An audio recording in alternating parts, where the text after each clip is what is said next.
कितने लोग घर होकर आ भी गए? सही है।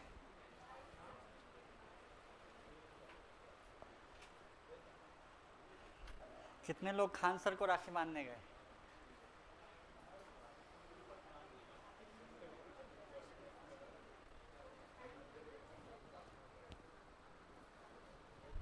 उनका वीडियो ट्रेंडिंग पर जा रहा था इसीलिए।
गुड आफ्टरनून ऑनलाइन भी।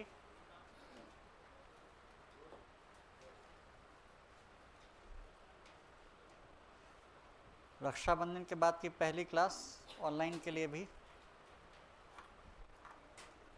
आप लोग तो बहुत लोग अभी ट्रैवल भी कर रहे होंगे,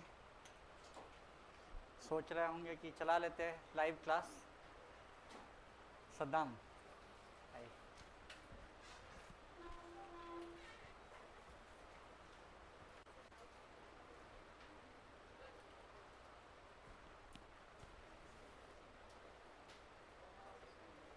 प्रणाम अनिकेत कुमार। गुड आफ्टरनून मोहित।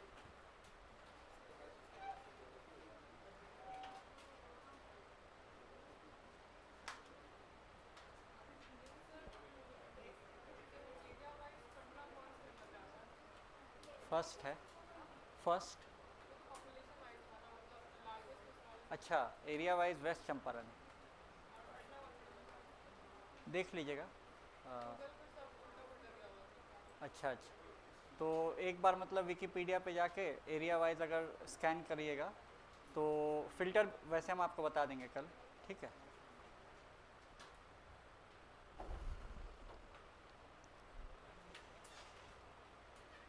ठीक है, हम लोग अभी तक क्या क्या कवर किए? हाँ, जनरल इंट्रोडक्शन किए थे, उसमें पूरा लैटिट्यूड लॉन्गिट्यूड वगैरह कर लिए, और उस क्लास का हाइलाइट्स डिवीजन कर लिए थे। डिवीजन में करंट अफेयर्स से किससे कनेक्ट किए? अर्बनाइजेशन ट्रेंड से, ठीक है। वो सब एक बार ध्यान में रखिएगा। फिर उसके बाद आपका जोग्राफिकल इंट्रोडक्शन, फिर आपका और भी नॉर्मल इंट्रोडक्शन, सारा पॉलिटिकल इंट्रोडक्शन सब किए थे। जोग्राफिकल इंट्रोडक्शन में कहाँ पे करंट अफेयर से कनेक्ट किए थे? लास्ट बेंच तक आवाज़ आ रही है?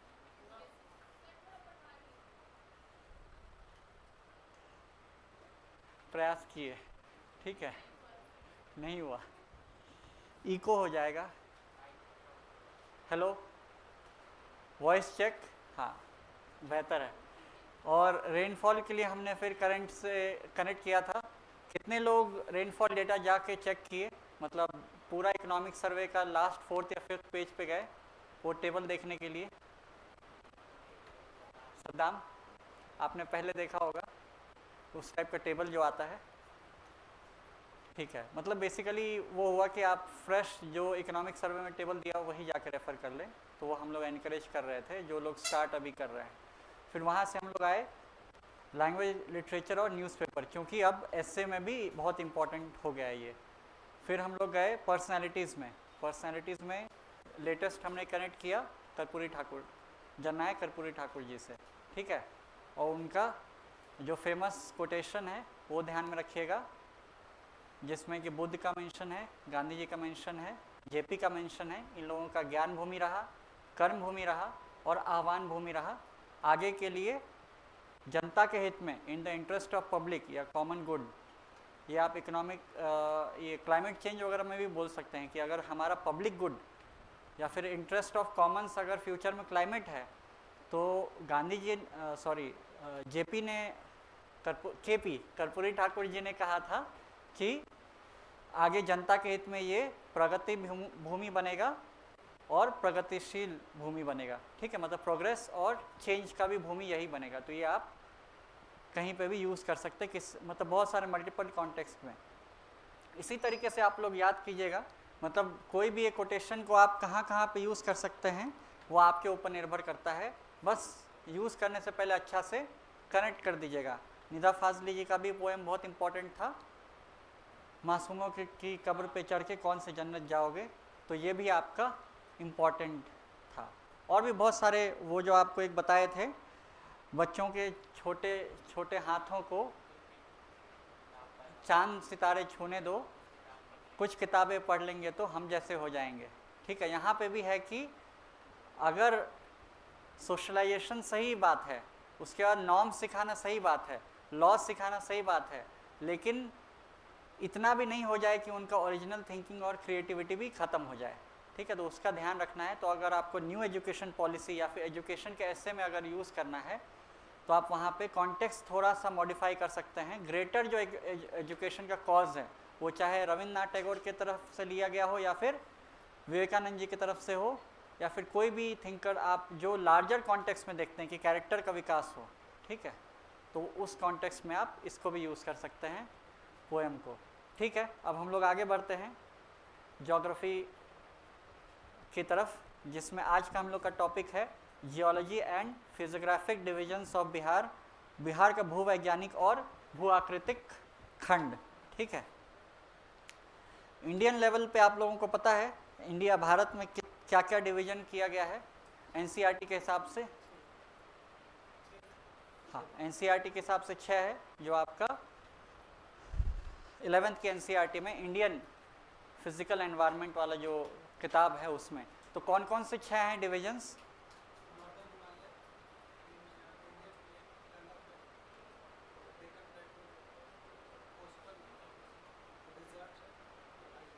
बिल्कुल सही। तो इंडिया के जो डिविजन्स किए गए हैं वो basically mountain plain, plateau, coastal plain और डेजर्ट और आइलैंड। ठीक है, तो प्लेन 2 बार आएगा, mountain plain, plateau, coastal plain, desert और आइलैंड्स। अब उसमें माउंटेन में आप ग्रेटर नॉर्दर्न माउंटेन करके लिख लीजिए, वो बेसिकली हम आपको याद करने के लिए बता दिए कि ये 6 डिविजन्स हैं। उसी प्रकार से बिहार का भी ब्रॉडली 3 डिवीजन किया जाता है। ठीक है, तो अगर हम इंडिया के ज्योग्राफी से ले लें फिजियोग्राफिक डिविजन्स, तो यहाँ पे कौन कौन सा आ जाएगा? एक हिमालय वाला पार्ट, माउंटेन वाला पार्ट आ जाएगा तो शिवालिक, फिर उसका एक प्लेन वाला पार्ट आ जाएगा तो प्लेन्स, और थर्ड प्लेट्यू वाला पार्ट आ जाएगा तो प्लेट्यू। तो यानी कि ये अगर हम लोग इंडिया का मैप से अगर देख लें तो ये हम लोगों का 3 फिजियोग्राफिक डिविजन्स आ जाएगा या फिर फिजिकल डिविजन्स। ठीक है, तो अब हम लोग थोड़ा सा क्योंकि स्टार्ट कर रहे हैं तो बहुत सारे जगहों पे ये वाला सेक्शन कवर नहीं होता है जियोलॉजिकल टाइम स्केल, तो वहाँ से हम शुरू करते हैं ताकि यूनिवर्स का फॉर्मेशन से लेके बिहार की फिजियोग्राफी तक या जियोलॉजी तक हम लोग 15-20 मिनट में पहुँच जाएंगे। ठीक है, तो इससे आपका रिकैप भी हो जाएगा। और दूसरा है कि जब हम प्रीवियस ईयर क्वेश्चंस का संकलन या फिर कंपाइलेशन देखते हैं तो वहाँ पे देखते हैं कि घटना चक्र जैसे संकलन में दिया हुआ रहता है कि प्लेस्टोसीन में या फिर ग्रेट आइसेज कब हुआ, फिर उसके बाद आपका जो डेक्कन प्लेट्यू है वो कब फॉर्म हुआ, या डेक्कन ट्रैप्स भी बोलते हैं, वो कब फॉर्म हुआ, फिर उसके बाद टर्शरी पीरियड आप लोग सब सुनते होंगे, क्वार्टरनरी पीरियड सब सुनते होंगे। कितने लोगों को ये tertiary period, quaternary period clear नहीं है? कितने लोगों को क्लियर है? तो यानी बाकी लोगों को क्लियर नहीं है। इस तरीके से हम इंटरप्रेट कर सकते हैं क्योंकि कोई भी ना नहीं बोलना चाहता है।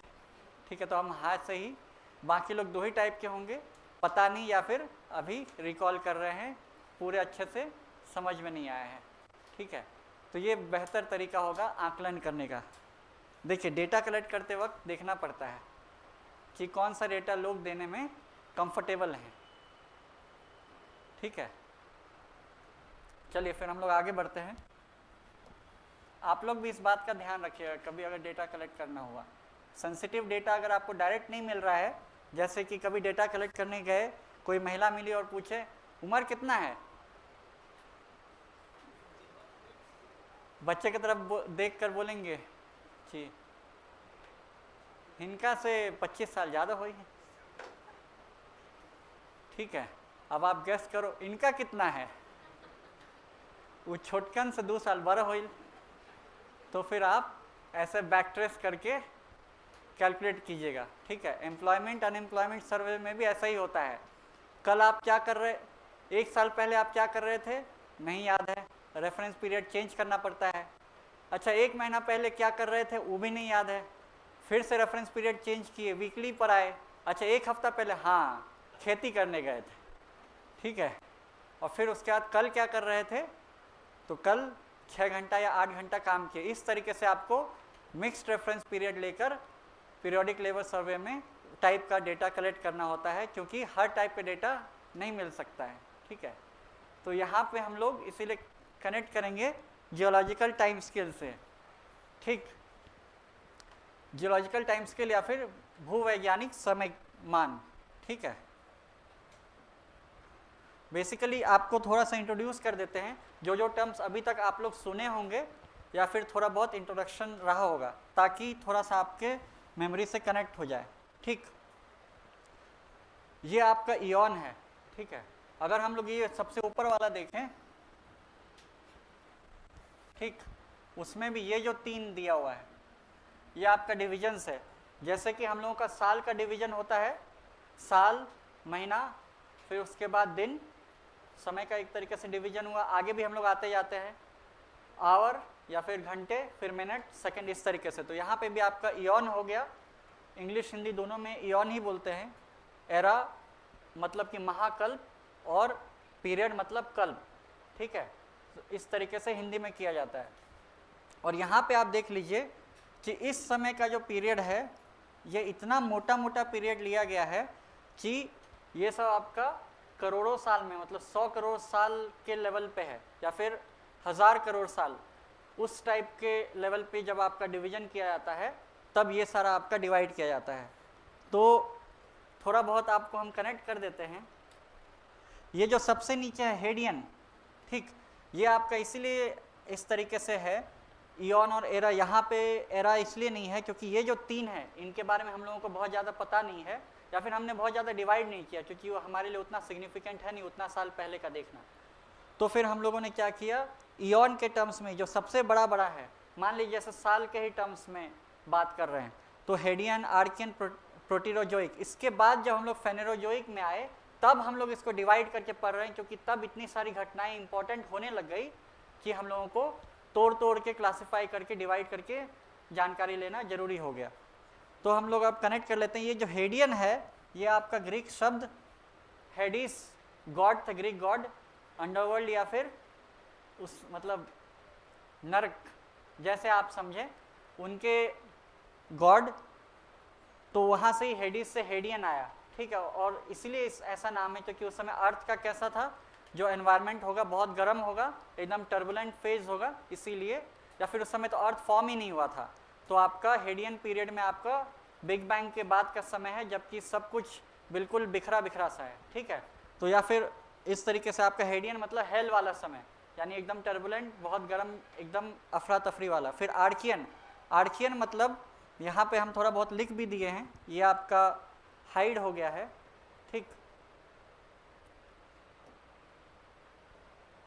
ये देखिए हेडिस, ग्रीक गॉड ऑफ हेल। फिर उसके बाद ये आर्कियन में आपका एंशियंट, आर्कियन मतलब क्या होता है, आर्केइक, आर्केइक मतलब एंशियंट से संबंधित है, तो ये बहुत पुराना समय हो गया। प्रोटीरोजोइक, इसमें जो जू है, जोई, ये आपका लाइफ से संबंधित है। तो प्रोटीरोजोइक जैसे हिस्ट्री में आपका प्रोटो हिस्ट्री हो गया, प्री हिस्ट्री से पहले प्रोटो हिस्ट्री, उसी तरीके से आपको समझ सकते हैं। प्रोटीरोजोइक मतलब फॉर्मर या अर्लियर लाइफ। फिर उसके बाद अब आप आ जाइए फेनेरोजोइक। फेनेरोजोइक का मतलब होता है यहाँ पे फॉर्मर या अर्लियर, और फेनेरो मतलब विजिबल, यानी तब हम लोगों को दिखने लगा। ठीक है, ये आप लोग एक बार बस मेरे साथ देख लीजिए, इसमें से 1 2 3 4 वर्ड कभी कभी यूज़ होता है, आ जाता है, तो लोगों को लगता है कि ये तो मतलब कुछ कोई और ग्रीक लैंग्वेज है जो हम लोग पढ़े थे कभी कभी बीच में, पर उतना समझ में नहीं आया, तो यहाँ पे आपको कनेक्ट हो जाएगा एक साथ। फिर उसके बाद ये फेनेरोजोइक हो गया, ये वाला आपका विजिबल, यानी इस समय आपके प्लांट एनिमल्स वगैरह दिखने लग गए। अब इसको डिवाइड किया गया है पैलियोजोइक, मेसोजोइक और सेनोजोइक। पैलियो मतलब ओल्ड, पैलियोलिथिक, पैलियोलिथिक मतलब ओल्ड रॉक्स, पैलियो मतलब ओल्ड, लिथिक मतलब रॉक्स, यहाँ पे वही चीज़ है। पैलियोजोइक मतलब, पैलियो मतलब ओल्ड और जोई मतलब लाइफ। ठीक, अब आ जाइए मेसोजोइक। मेसो मतलब मिडल या इंटरमीडिएट, और यहाँ पे जोइयन इंट्रोड्यूस हो जा रहा है, जोइयन मतलब एनिमल लाइफ। ठीक है, फिर उसके बाद आपका सेनोजोइक मतलब सबसे न्यू लाइफ या फिर न्यू एनिमल। ठीक, तो यही आपका पूरा एक कैटेगराइजेशन हो गया। ठीक, अब हम लोग यहाँ पे थोड़ा बहुत देख लेते हैं कि ये जो 3 पीरियड है, ये जो 3 आपका इयन है या ये जो समय है, ये लगभग आपका यहाँ पे देख रहे हैं 500 मिलियन। 500 मिलियन को करोड़ में कैसे डिवाइड, ये कन्वर्ट करेंगे, 10 से डिवाइड कर देंगे, तो ये 500 मिलियन कितना हो जाए, 50 करोड़। तो यानी कि आप एक चीज़ नोटिस कीजिए कि ये वाला जो आपका समय है,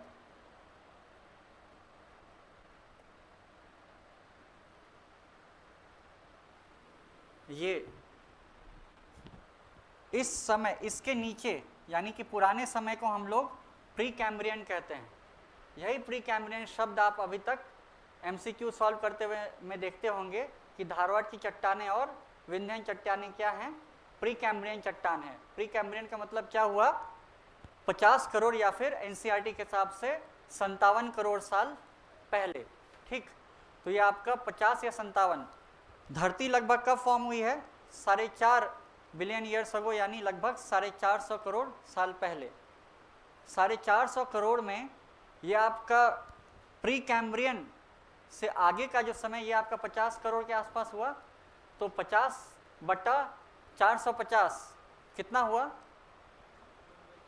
1/9, मतलब परसेंट में अगर देखें 50/450 लगभग 10-11% आ रहा है। तो यानी कि जो हमारी हिस्ट्री है, उस हिस्ट्री में जो भी चीज़ें अभी हम लोग पढ़ रहे हैं, या फिर चाहे वो कोयला बना हो, चाहे वो पहली बार जलीय जीव आए हों, मरीन एनिमल्स आए हों, ये सारी चीज़ें सब 50 करोड़ साल के अंदर ही हो गई हैं। यानी कि जो हम लोग इतिहास पूरा पढ़ रहे हैं उसका 10% समय भी नहीं है। ठीक, तो यानी प्री कैम्ब्रियन पीरियड लगभग 90% या फिर 88% पार्ट लेता है, और जो हम लोग ज़्यादा स्टडी करते हैं या जिसका हम लोगों को एविडेंस मिला है वो मात्र 10% है। उस 10% में हम लोग होमोसेपियंस जो है वो यहाँ पे हैं। ठीक, ये जगह पे हम लोग लगभग 20 लाख साल पहले ही हमारी उत्पत्ति शुरू हुई है अकॉर्डिंग टू फॉसिल रिकॉर्ड्स। ठीक है, अवशेषों के आधार पे हम लोग अभी 20 लाख साल ही पहले हम लोग इवॉल्व होना शुरू किए हैं। इससे पहले तक 5 बार मास एक्सटिंक्शन हो चुका है, 6ठा मास एक्सटिंक्शन अभी चल रहा है।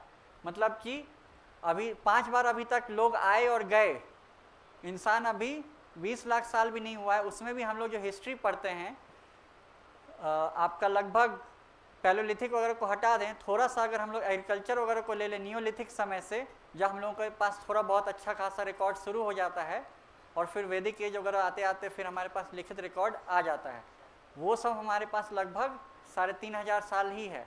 तो यानी कि हम लोग इस पूरे में बूंद के भी बराबर हैं कि नहीं पता नहीं। ठीक है, डॉट।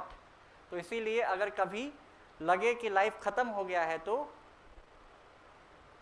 रेफर कर लीजिएगा कि कितने आए कितने गए। इस समय के आसपास में जो मरीन इन्वर्टिब्रेट आए होंगे उनको भी लग रहा होगा कि हम लोग जल में कितने दिन तक रहेंगे, वो लोग पता नहीं कहाँ गए। फिर उसके बाद इस समय आपके जो आपके जुरासिक के समय पे आए होंगे डायनासोर वो भी चले गए और हम लोग अब यहाँ के आसपास में हैं, ठीक। तो इसीलिए बहुत ज़्यादा लोड नहीं लीजिएगा। बाकी अगर हम थोड़ा बहुत बता दें, ये कार्बोनिफेरस समय का हमारे पास भारत में लगभग जो कोयला मिलता है, बिटुमिनस कोयला जो आपका सेंट्रल इंडिया में मिलता है, झारखंड वगैरह में जो मिल रहा है, ये सब आपका कार्बोनिफेरस पीरियड का हो गया, ठीक। फिर उसके बाद ये जुरासिक के समय पे तो आपके डायनासोर्स हो गए। ये जो क्रिटेशियस हैं, इसमें भी लेट क्रिटेशियस, उस समय आपका डेक्कन ट्रैप फॉर्म हो रहा है, ठीक। तो इसीलिए ये सब आपका प्रीवियस ईयर क्वेश्चंस है, ठीक। फिर उसके बाद ये जो मेसोजोइक समय है, इस समय के आसपास में हमारा राजस्थान के एरिया आसपास का जो प्लेन था, वो उस समय समुद्र का उसका जलीय संरचना जो है उसका एविडेंस हम लोगों को मिलता है, तो वो मेसोजोइक समय का है, ठीक। टेथिस सी से अगर हम लोग कनेक्ट करें तो वो आपका मेसोजोइक पीरियड का आ जाता है। तो इसीलिए अगर राजस्थान प्लेन्स का अगर आप या डेजर्ट का आपको कनेक्शन अगर पूछा जाता है किस समय से है, तो वो आपका मेसोजोइक समय से है, ठीक, मेसोजोइक एरा से है। ये सब हम PYQs बता रहे हैं। फिर उसके बाद प्रीवियस ईयर क्वेश्चंस, फिर लेट क्रिटेशियस में आपका डेक्कन ट्रैप, ठीक, डेक्कन ट्रैप या फिर डेक्कन का पठार। डेक्कन ट्रैप इसीलिए बोलते हैं क्योंकि लावा जो है वो स्टेप्स के फॉर्मेट में बन रहा था। वो जो ट्रैप एक शब्द है जिसका प्लेटू ही दूसरा मीनिंग निकल के आता है, ठीक। फिर आपका ये टर्शरी पे आ जाइए। यही टर्शरी पीरियड आप अभी तक सुन रहे थे, हिमालय फॉर्म हुआ या फिर शिवालिक। शिवालिक कब फॉर्म हुआ? तो टर्शरी पीरियड में फॉर्म हुआ। ये टर्शरी पीरियड यही है, ठीक। यही टर्शरी पीरियड बाद में डिवाइड होके और छोटा छोटा पार्ट में डिवाइड होता है, पैलियोसीन, इयोसीन, ओलिगोसीन, मायोसीन और प्लियोसीन, ठीक। और अंत में फिर आपका क्वाटरनरी जो है वो डिवाइड हो जाता है प्लिस्टोसीन में और होलोसीन में, ठीक। तो यही आपका लगभग ये ओर्डोविशियन में पहली मछली आई थी, सिल्यूरियन में पहला प्लांट आया था, ठीक। तो ये सब आपके इम्पोर्टेंट हो जाते हैं, ठीक। ये हुआ आपका फर्स्ट कोट। कभी आज तक घर में पेंटिंग देखें, सबसे पहले प्राइमर चढ़ाया जाता है। तो अभी तक आपको जितना बताया ये हुआ प्राइमर। अब हम लोग फर्स्ट कोट करते हैं, ठीक। फर्स्ट कोट मतलब आपकी याददाश्त को और बढ़ाते हैं।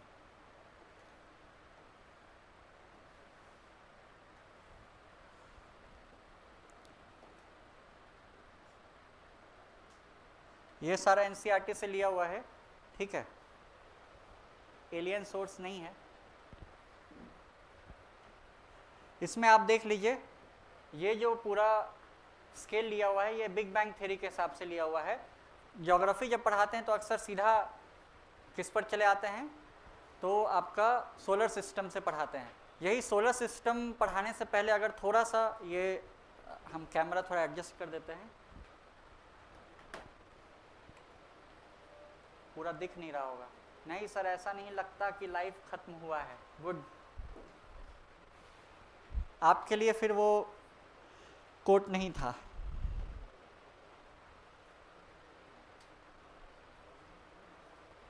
जब कभी ऐसा लगे इस लेक्चर को रेफर करें।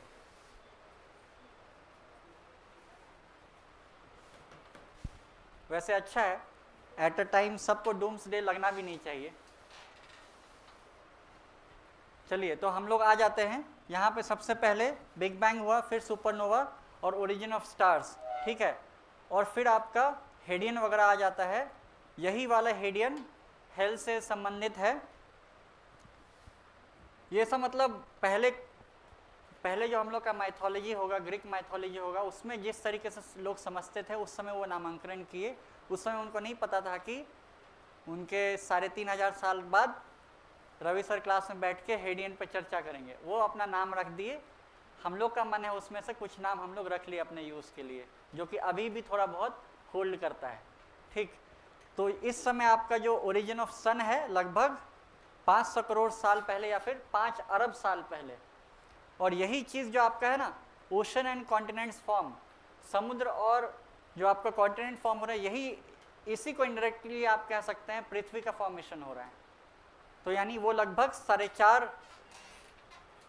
450 यानी कि करोड़ साल पहले या फिर 4.5 बिलियन ईयर्स अगो, ठीक है, यही आपका अर्थ का फॉर्मेशन का समय है। ये 3800 से 4800 है ना, ये बेसिकली 3.8 बिलियन से 4.8 बिलियन है, तो इसीलिए आप एक एवरेज या फिर कहीं कहीं पे 4.5 बिलियन लिया हुआ रहता है। यही आपका अर्थ का फॉर्मेशन हो गया। इस समय खूब सारा कार्बन डाइऑक्साइड है एनवायरनमेंट में, और कार्बन डाइऑक्साइड के कारण यहाँ पे जो लाइफ है वो कैसा है, ब्लू ग्रीन एल्गी, जो उसको मिला उसी से खाना बना लिया, ठीक है। फिर हम लोग थोड़ा बहुत हल्के फुल्के एनिमल्स आ रहे हैं, सॉफ्ट बॉडी आर्थ्रोपॉड्स, फिर आपका कोई टेरेस्ट्रियल लाइफ नहीं है, ये पूरा प्री कैम्ब्रियन खत्म हो गया। इसी समय आपका जितना भी चट्टान आप लोग पढ़ते हैं रॉक्स, वो सारा रॉक्स कौन कौन सा अभी तक पढ़ते हैं, आर्कियन, धारवाड़, कडप्पा, फिर उसके बाद आपका विंध्यन, ये सारा जो भी है ये सब आपका इसी समय प्री कैम्ब्रियन मतलब 57 करोड़ साल से पहले ही सब कुछ फॉर्म हो गया, ठीक। अब हम लोग आ जाते हैं, कोई टेरेस्ट्रियल लाइफ नहीं है, पहली फिश है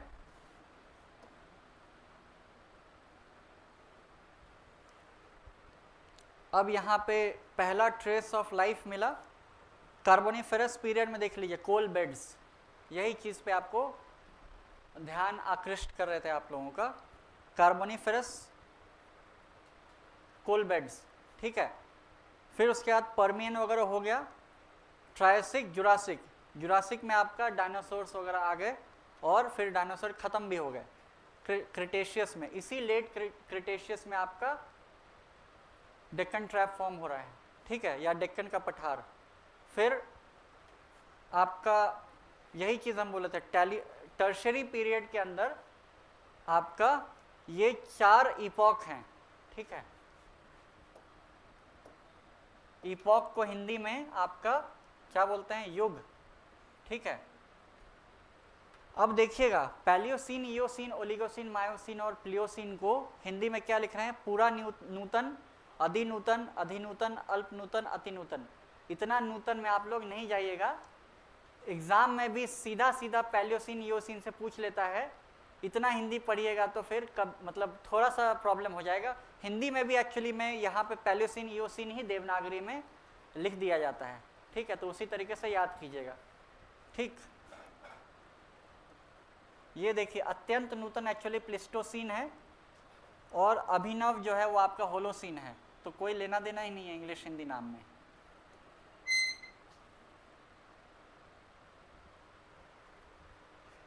खैर हमारे कल्चर के हिसाब से होगा अभिनव नाम, ठीक है, तो वो कोई आपको अभिनव मिले तो बोले आप होलोसीन हैं इंग्लिश में, तो फिर उनको समझ में आ जाए बहुत ज्योग्राफी हो गया, ठीक है।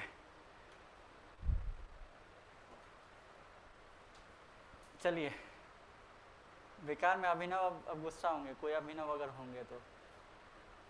अब आ जाते हैं हम लोग इसी में, इसको याद करने का आप लोग थोड़ा बहुत ध्यान में रखिएगा, तो इसको हम लोग PEOMP नाम से याद रखते हैं,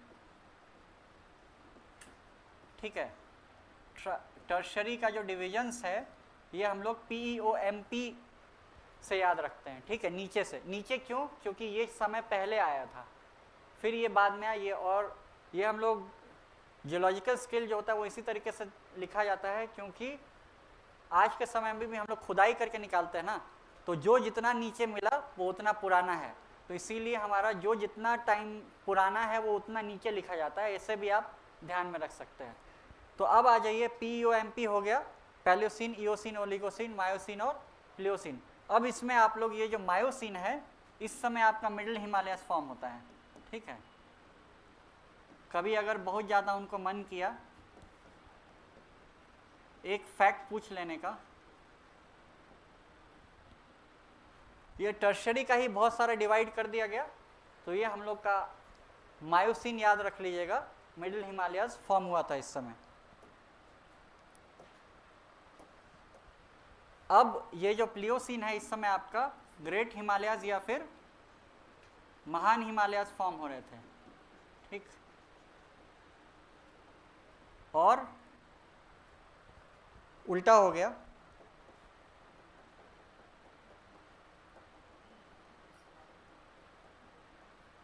ये कन्फ्यूज़न किसी को भी हो सकता है, नीचे से लेना होता है, ग्रेट हिमालयाज फॉर्म हो रहे थे। मतलब आपका अंगारा लैंड और गोंडवाना लैंड टकराया, टकराने के बाद सबसे पहले क्या फॉर्म हुआ, ट्रांस हिमालयाज, फिर उसके बाद ग्रेट हिमालयाज। ग्रेट हिमालयाज जो है आपका महान हिमालयाज, वो आपके ओलिगोसीन में फॉर्म हो रहे हैं। बहुत सारी किताबों में ईओ ओलिगोसीन लिखा हुआ रहता है ग्रेट हिमालयाज का समय। तो आपको याद करने का तरीका, मायोसीन से मिडिल एसोसिएट कर लीजिए, उसके नीचे ओलिगोसीन में आप ग्रेट हिमालयाज दे दीजिए, और किताबों में इसी को कंबाइन करके ईओ ओलिगोसीन समय में आपका ग्रेट हिमालयाज फॉर्म हो रहा है। ठीक, अब ये प्लियोसीन के समय में आपका शिवालिक फॉर्म हो रहा है,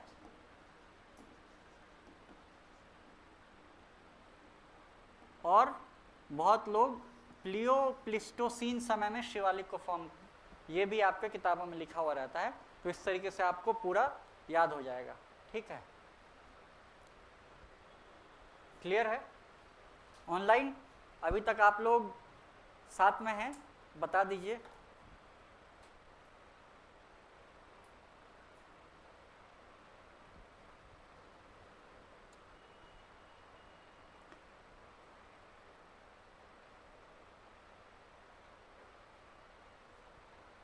नीतीश लिखे हैं जी, एक साथ हम पढ़े तो नीतीश जी हो गया। ठीक है, ऐसे भी नीतीश जी ही हम लोग बुलाते हैं, बिहार से एसोसिएटेड हैं इसीलिए। हाँ Nitish ji. Nikhilesh Kumar, sir join late, सब कुछ ऊपर से जा रहा है। कोई बात नहीं, फिर से एक बार देखिएगा इसको, रीप्ले का ऑप्शन है। आज हम, हाँ बहुत लोगों को क्लियर भी है। निखिलेश आप टेंशन मत लीजिए, जो लोग पहली बार पढ़ते हैं उनको ऐसा होता है, पर अब जाके आपको ये चीज़ें जब किताबों में दिखने लगेंगी तो फुटबॉल जैसा दिखेगा। इसके पहले आपको मच्छर जैसा भी नहीं दिखता होगा। ये सब सीधा आप लोग पेज पलट देते होंगे, घटनाचक्र का पहला 2 पेज, क्या है ये प्लियोसीन, प्लिस्टोसीन, लेट क्रिटेशियस। तो अब आपको वो चीज़ थोड़ा सा रिलेट होने लगेगा। निखिलेश घबराए नहीं। अब हम लोग इसमें आ जाते हैं। ये सारा पीरियड आप लोग देख लिए। कभी अगर बहुत ज़्यादा कॉन्सेप्चुअल लेवल पे अगर जाने का मन किया तो हिमालय जी कैसे फॉर्म हुआ, 2 प्लेट टकराया, उससे आपका हिमालयाज फॉर्म हुए। इसमें आपका पहले ग्रेट हिमालयस बन गया, मिडिल हिमालयस बन गया। ये जब बन रहे थे तो उसी समय वाटर बॉडीज यानी रिवर्स वगैरह भी थी, और वो उसको इरोड भी कर रही थी, मतलब कि अपर्दन भी हो रहा था, इरोजन भी हो रहा था। तो इसीलिए जब आपका महान हिमालय और मध्य हिमालय जब आपके बन रहे थे तो उनका अपर्दन जब हो रहा है, यानी नदियाँ जब उनको काट रही हैं, तो बहुत सारा अवसाद यानी डिपोजिशन हो रहा है। फर्दर प्लेट अभी तक मूव कर ही रही है, तो वो जब मूव कर रही है तो जब अवसाद ग्रेट हिमालयस और मिडिल हिमालय से जब नीचे आ रहे हैं, उसको फर्दर जब प्रेस करता है यही प्लेट मूवमेंट, तो आपका शिवालिक फॉर्म होता है। तो इसीलिए कभी कभी शिवालिक के लिए एक वर्ड यूज होता है, फ्लूवियल इन ओरिजिन, FLUVIAL। ये सब हम इसलिए वर्ड्स यूज कर दे रहे हैं क्योंकि ये सब आपका प्रीवियस ईयर क्वेश्चंस में या फिर NCERT में ये वर्ड लिखा हुआ है, Shivalik is fluvial in origin. लोग बोलेंगे NCERT पढ़ो पढ़ो पढ़ो, यही उसका रीज़न है। एक लाइन में फ्लूवियल सब लिख दिया, पर समझ यहाँ पे है कि जब आपका 2 हिमालयाज फॉर्म हो रहे थे, उसका ही इरोजन रिवर्स के द्वारा और सब चीज़ों से हो रहा था, बाकी एयर भी था, सारा इरोजन के जो एजेंट्स होते हैं। फिर उसके बाद जो डिपोजिशन हो गया, फर्दर प्लेट दब ही रहा है। आप ऐसा समझिए, ग्रेट हिमालयस फॉर्म हुए, मिडिल हिमालयस फॉर्म हुए, यहाँ से आपके डिपोजिशन यहाँ पे जमा हो रहा है, यहाँ से प्लेट फर्दर दबा रहा है, तो फिर से ये जो फॉर्म हुआ है ये आपका शिवालिक है। तो चूंकि इन दोनों से डिपोजिशन आ रहा था तब ये फॉर्म हुआ है, इसीलिए नदियों के द्वारा ये लाया गया है, तो इसीलिए इसको फ्लूवियल बोलते हैं। फ्लूवियल इन ओरिजिन मतलब नदियों के द्वारा ओरिजिन किया हुआ। हवा का भी रोल हो सकता है, पर मेजर नदियों का रोल रहा है क्योंकि उससे डिपोजिशन आ रहे थे। तो इसीलिए ये एक वर्ड आप शिवालिक के लिए ध्यान में रखिएगा। क्लियर है?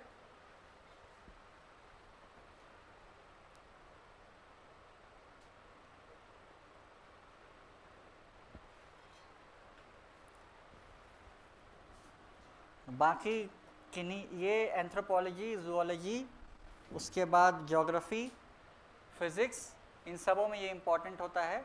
कभी कभी इन सब्जेक्ट से अगर आपका वास्ता है तो आप ये पूरा भी याद करने में आप कॉस, डिकैप, ट्राइजुक, फिर टर्कुआ, जैसे भी मन हो याद कर सकते हैं। वो डिपेंड करता है कि आपको कितना यूज़ आता है इस टेबल का, तो उस हिसाब से आप फर्दर निमोनिक बना बना के इसको याद कर सकते हैं। ठीक,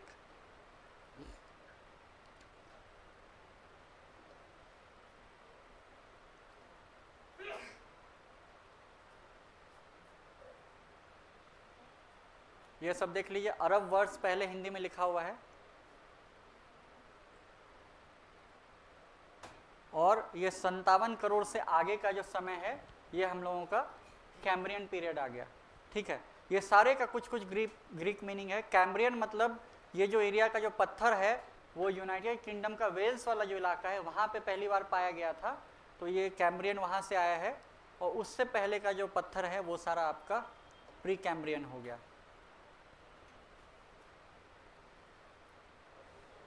ये सब कभी आप लोगों को यूज़ में आ सकता है, जनरल ज्योग्राफी से लिया हुआ है। गोंडवाना लैंड का पार्ट है आपका इंडिया। ठीक है, ऐसे ही करके टूटा, टूटने के बाद फिर इंडियन प्लेट ऐसे मूव करता गया और फिर यहाँ पर लॉरेशिया या फिर अंगारा लैंड से टकराया है। ये बहुत ऊंचाई से लिया हुआ एक फ़ोटो है जो कि एनसीईआरटी में दिया हुआ, ऊंचाई से भी लिया हुआ है और समय पर अलग अलग समय का भी है। मतलब कि ये फ़ोटो लेने के लिए आपको टाइम और स्पेस दोनों में इतना जूम आउट करना पड़ेगा कि ये हम लोगों के बस का तो बात है नहीं, पर पिक्टोग्राफिक रिप्रेजेंटेशन में ये हो सकता है।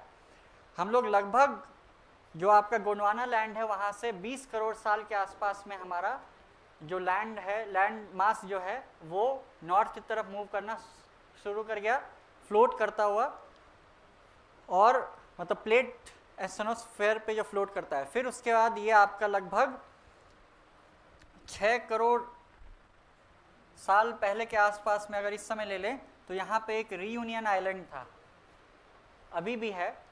ये आपको अभी वेस्टर्न इंडियन ओशन में दिखेगा। ठीक है,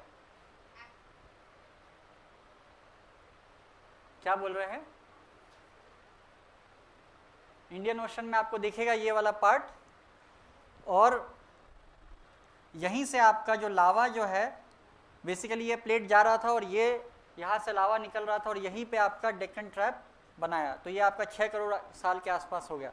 फिर ये भूमध्य रेखा के आसपास जब आपका 4 करोड़ साल के आसपास में आ गया है, 4.5 करोड़, और फिर यहाँ पे यूरेशियाई प्लेट को ले लिए और लगभग 4 करोड़ साल के आसपास में आपका हिमालय फॉर्म करना शुरू हो रहा है, हिमालय बनना शुरू हो रहा है। तो late Cretaceous period about 6 crore years ago इसी समय डेक्कन ट्रैप बना था। ठीक है, और ये रियूनियन आइलैंड अभी भी इम्पॉर्टेंट है, फ्रेंच ओवरसीज टेरिटरी इनको कहा जाता है। ठीक है,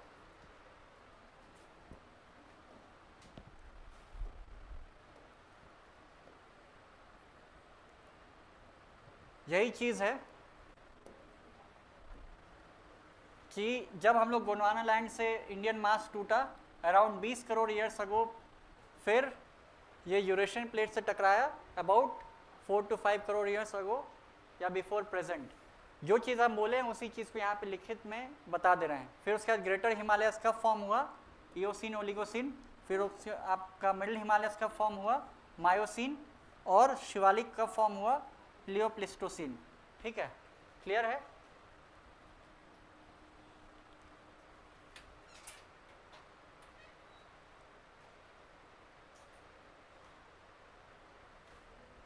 यही आपका चल रहा है, PEOMP, PEOMP। ठीक है, और ग्रेट आइस एज यहाँ पर है प्लिस्टोसिन में। ठीक है, ये ग्रेट आइसेस का मतलब क्या है कि महान हिमयुग। क्लाइमेट चेंज अभी हो रहा है, अभी बहुत गर्म की तरफ जा रहे हैं। बिहार में वर्षा भी अब एवरेज एनुअल रेनफॉल बहुत कम हो गया है, हम लोग पहली क्लास में देख चुके हैं। ठीक है, फर्स्ट या सेकंड क्लास में कितना हो गया अब? 84.9 सेंटीमीटर। ठीक, ये इस बार का बिहार इकोनॉमिक सर्वे के हिसाब से है। 112 सेंटीमीटर कुछ साल के पहले तक लिखा हुआ रहता था, अभी जो आपका लगभग 21 साल का एवरेज 100.1 सेंटीमीटर रेनफॉल हो गया है इकोनॉमिक सर्वे के हिसाब से, और एनुअल तो अब घट के 84.9 ही रह गया है। तो इसीलिए ये जो आपका गर्म हो रहा है, वर्षा की कमी हो रही है, ये सारा ये एक चक्र है, जलवायु चक्र या फिर क्लाइमेट साइकिल आप कह सकते हैं। तो यही आपका चलता रहता है। ह्यूमन बींग्स क्लाइमेट चेंज को बढ़ावा देने से रोक सकते हैं, थोड़ा बहुत कोयला का कंजम्पशन हमारा ख़त्म करके रिन्यूएबल एनर्जीज पे जाके, ताकि जो नेचुरली हीटिंग का जो साइकिल है उसको हम लोग थोड़ा सा डिले कर ले, इतना ही, बाकी गर्म ठंडा होते रहता है। ठीक, ग्रेट आइसेस का आप ऐसे समझ सकते हैं कि पोल्स पहले ध्रुव यानी पोल्स पे ही आइस रहता है, क्योंकि वो सबसे ठंडा जगह हो गया। धीरे धीरे क्या होता है, इतना ठंडा बढ़ने लगता है कि वो जो आइस है वो बढ़ता बढ़ता आपका, अभी हम लोग क्या बोलते हैं कि आइस जो है वो आर्कटिक रीजन में है। आप अगर लैटिट्यूड को इमेजिन करें, आर्कटिक रीजन हो गया, और थोड़ा सा नीचे आते हैं फिर आपका सब ट्रॉपिकल, फिर ट्रॉपिकल रीजन हो गया। तो ये जो बीच वाला जो पार्ट है, इसमें जितना ज़्यादा ठंडा होगा उतना ज़्यादा आइस जो है वो लैटिट्यूड वाइज पहले 66.5 डिग्री हो गया, उससे फिर 50 डिग्री, 40 डिग्री, ऐसे करते हुए अगर आइस नीचे आता जाता है तो इसी को हम लोग आइसेज कहते हैं। और ग्रेट आइसेज इसीलिए कहे थे क्योंकि ये जो आइस है वो नीचे आते आते लगभग इजराइल वाला इलाके तक भी पहुंच गया था। ठीक है, यानी मिडिल ईस्ट वाला जो एरिया है या फिर वेस्ट एशिया वाला एरिया। ठीक, तो वहाँ पे आप वहाँ तक अगर आइस पहुँच गया, और ये जब आइस एज होता है तो उस समय रशिया और यूएस सब कनेक्ट हो गए थे। ठीक, तो इसीलिए इधर के जानवर उधर जा रहे हैं। ठीक है, वही आइसेज वगैरह के समय पे अगर इस कॉन्टिनेंट का कोई अगर एनिमल है तो वो पूरा घूम घाम के बेरिंग स्ट्रेट होते हुए, उस समय स्ट्रेट नहीं, वो पूरा आइस से ढक जाता है, ढक गया होगा, तो इधर से उधर पूरा हो गए। तो अमेरिका और रशिया ऐसे बहुत दूर दूर लगते हैं पर बेरिंग स्ट्रेट से बहुत पास हैं। ठीक है, या फिर अलास्का से, तो अलास्का पता नहीं क्यों बेच दिया उन्होंने, पर ठीक है, it's part of political life. चलिए,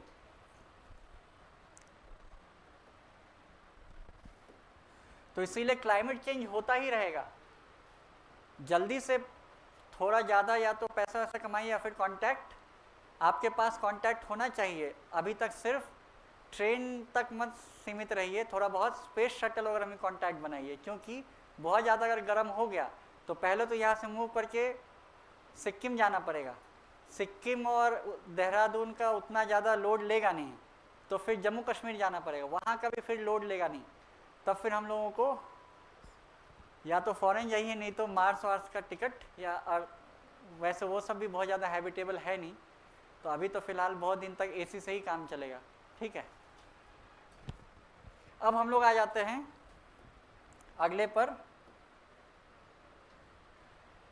यही आपका है कि जो हमारे पुराने एंसेस्टर्स वगैरह थे वो प्लियोसीन यानी लगभग 20 लाख साल पहले तक होमोसेपियंस फॉर्म होना शुरू हो गए, मतलब उत्पत्ति होना शुरू हो गया। ठीक है, प्लिस्टोसीन में, और ये जो ग्रेट आइस एज है ये भी उसी समय में है। और धीरे धीरे जब वो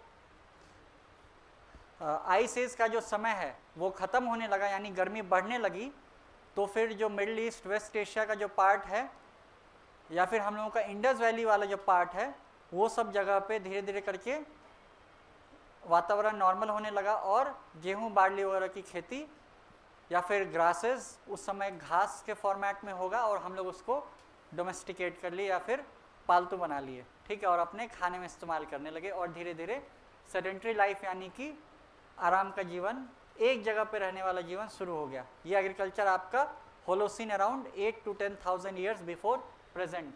ये हम लोग वर्ल्ड यूनिवर्स से लेकर लगभग अपने एग्रीकल्चर तक आ गए। एग्रीकल्चर इसीलिए इम्पॉर्टेंट है क्योंकि यहीं से डायबिटीज़ आया है। ठीक है, ना एग्रीकल्चर होता, ना हम लोग सेटल करते, और ना डायबिटीज़ होता। ऐसा हम नहीं बोल रहे हैं, सेपियंस नाम की किताब में लिखा हुआ है। मतलब सेपियंस में डायबिटीज़ लिखा हुआ है कि नहीं पता नहीं, उसमें ये लिखा है कि वीट हैज़ डोमेस्टिकेटेड ह्यूमंस और ह्यूमंस हैव डोमेस्टिकेटेड वीट, ये पता ही नहीं चल रहा है। समझे क्या? हमने गेहूं को खाया है या फिर गेहूं हम लोग को खा लिया है, ये हमें पता ही नहीं चल रहा है क्योंकि डायबिटीज़ दिया है। तो इसीलिए हर चीज़ का प्रोज एंड कॉन्स होता है, ठीक। इसी तरीके से हम लोग अब सेटल पे आ जाते हैं। ये कभी आप लोग डायग्राम बना लीजिएगा एग्जाम में, गोंडवाना लैंड और यूरेशियन प्लेट का। ये आपका बेसिकली सिंपल रिप्रेजेंटेशन से आप लोग इस चीज़ को रेफर कर सकते हैं। थोड़ा बहुत बस एक क्वेश्चन का आप जवाब दे दीजिए कि जब इंडियन प्लेट आपका टकराया था यूरेशियन प्लेट से, तो उस समय हिमालयस फॉर्म हुए और वो टकराने के समय में आपका बहुत सारा फॉल्ट्स भी बना था। फॉल्ट मतलब क्या होता है? कोई ऐसा भाग जहाँ पे कि टूट फूट हुआ हो। ऐसा मान लीजिए कि जैसे कोई एक प्लेट है, ठीक है, उस प्लेट को अगर आप किसी बहुत ही स्ट्रॉन्ग चीज़ के कोई दीवार की तरफ अगर आप फेंक देते हैं और वो टकराता है और चीनी मिट्टी का प्लेट है, तो हो सकता है कि उस प्लेट में 2-3 दरार आ जाए, ठीक है। तो वही दरार आपका यहाँ पे नर्मदा वाला जो फॉल्ट है, फिर उसके बाद तापी, ये सारा आपका रिफ्ट वैली भी इसको बोलते हैं, ठीक है। ऐसा ही एक यहाँ पे भी एक टूट गया था, ठीक है, इसको मालदा फॉल्ट भी कहते हैं या फिर राजमहल गारो गैप भी कहते हैं, ठीक है। फॉल्ट मतलब टूटा, गैप का अगर नाम देना है तो 2 गैप के दोनों साइड का नाम लेंगे, तो राजमहल बिहार का इलाका हो गया और गारो मेघालय का इलाका हो गया। तो राजमहल गारो गैप भी बोलते हैं, राजमहल गारो गैप, या फिर मालदा फॉल्ट भी बोलते हैं, ठीक है, इसी चीज़ को। तो कुछ इस प्रकार से आपका अगर यूरेशियन प्लेट हो गया और इंडियन प्लेट अगर इस तरीके से जा रहा होगा,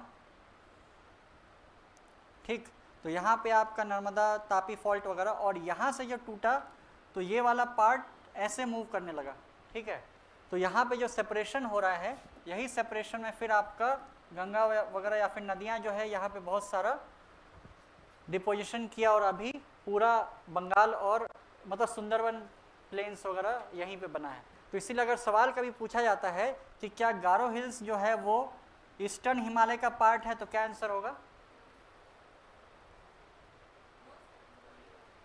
आपके हिसाब से? अच्छा, मतलब समझ में नहीं आया या फिर सोचिए इंडियन ज्योग्राफी में पढ़ लेंगे? अच्छा, तो रोक सकते हैं या फिर ऑलरेडी बहुत सारा हो गया है, ये भी हम समझते हैं। एक क्लास के हिसाब से बहुत फास्ट फॉरवर्ड हो गया, ठीक है। हाँ, यश आपको समझा होगा, ठीक है। तो आपका चेहरा बता रहा है, एक बार और समझने की ज़रूरत है, ठीक है। मतलब वीडियो देखिए अगर एक्सेस होगा तो, ठीक है, इसको दोबारा से।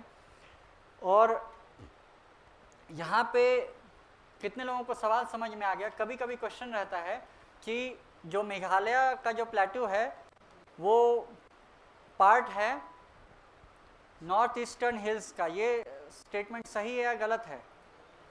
गलत है। कितने लोगों को ये सही लग रहा है? ये जो मेघालय का जो प्लेट्यू है ये हिमालयस का पार्ट है? नहीं है।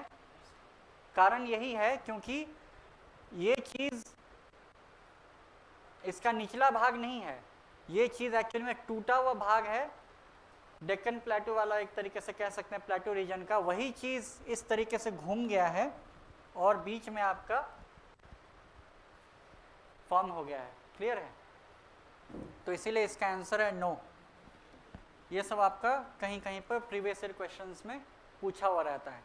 और यहाँ पे बस आप ध्यान दे लीजिए कि ये वाले रीजन में जो जितना भी कोयला मिलता है ये सब कोयला आपका कार्बोनिफेरस पीरियड का है। फिर उसके बाद बाकी हमारा यहाँ पे जो कोयला मिलता है, कौन सा कोयला है? एंथ्रासाइट। एंथ्रासाइट कौन सा कोयला यहाँ किस पीरियड का है? हाँ, नहीं, हिमालय का फॉर्म हुआ तो वहाँ का कोयला भी उसी समय का है, ठीक है। इतना ज़्यादा प्लेट के दबने से इतना ज़्यादा प्रेशर और ये सब क्रिएट हुआ, टेम्परेचर प्रेशर की यहाँ पे, तो हमारा नॉर्मल कोयला जो बिटुमिनस है वो सारा पहले फॉर्म हो चुका है।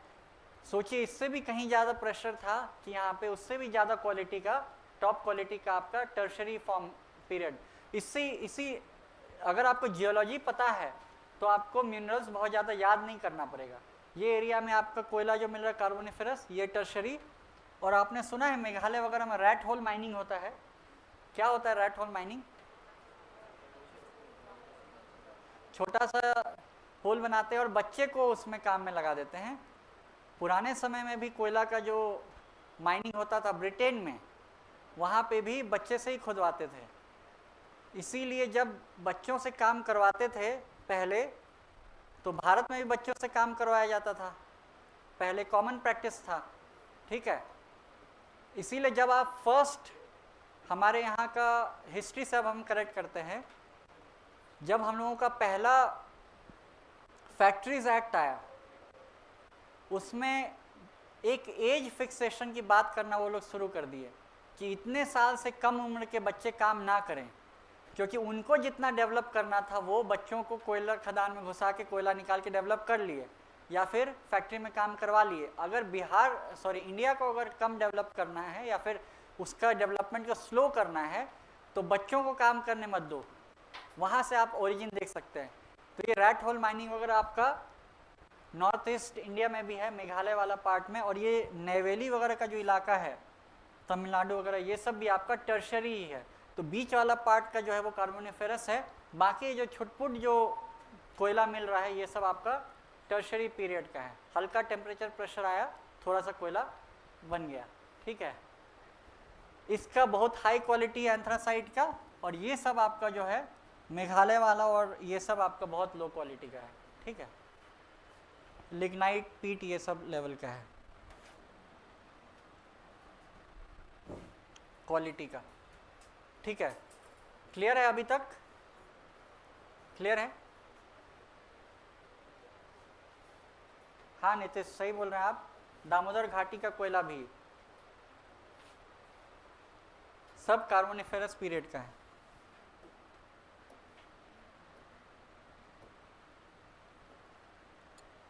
ये बेसिकली बस बिहार का नक्शा आपको फिर से दिखा दिए, ठीक है। अब हम लोग ब्रह्मांड से पहुंच गए बिहार तक, ठीक है। चलिए अब हम लोग यहाँ पे कनेक्ट कर लेते हैं, जियोलॉजी से देख लेते हैं, इससे आपको मिनरल्स भी कनेक्ट करने में आसान हो जाएगा, ठीक है। तो सबसे जो पहला आपका ये यहाँ पे जो 1 2 3 4 है, ये आपका समय के हिसाब से किया हुआ है, ठीक है। सबसे पुराना हमारे पास धारवाड़ का संरचना है, ठीक है, धारवाड़।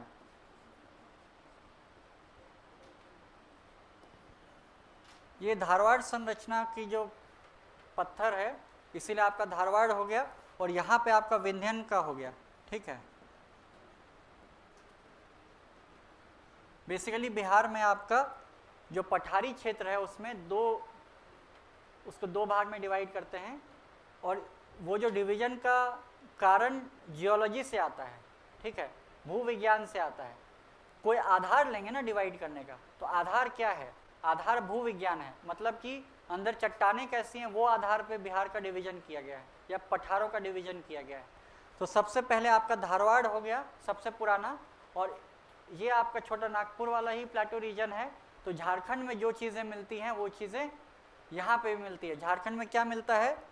तो आपका थोड़ा बहुत आपका बॉक्साइट वगैरह हो गया, फिर और भी जितना मेटालिक मिनरल्स वगैरह मिल रहा है, ठीक है, वो सब आपके ये सब एरिया में मिल जाएगा, ठीक है।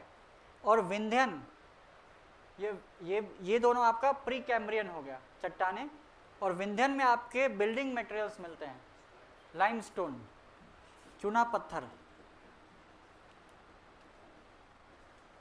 बेसिकली आपको जियोलॉजी से एक मिनरल आप साथ में एसोसिएट कर लीजिए, ठीक है। जितना भी मैंगनीज वगैरह होगा ये सब इधर मिलेगा, मेटालिक वगैरह।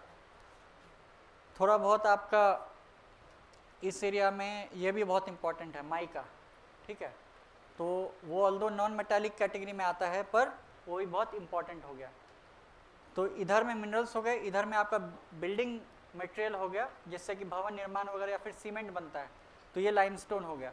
फिर ये आपका ये जो है ये आपका टर्शरी हो गया।